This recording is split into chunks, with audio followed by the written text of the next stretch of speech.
For this question, we're going to return the last two characters of the string 3 times.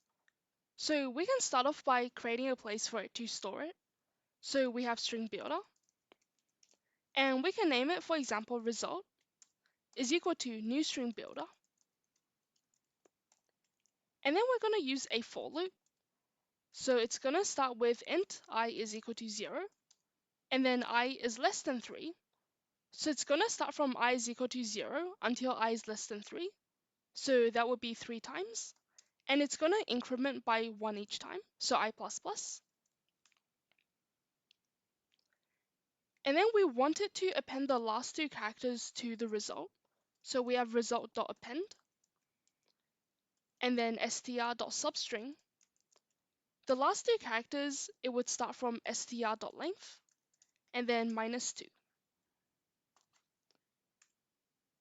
And then finally, we have result.toString, and we would like to return that.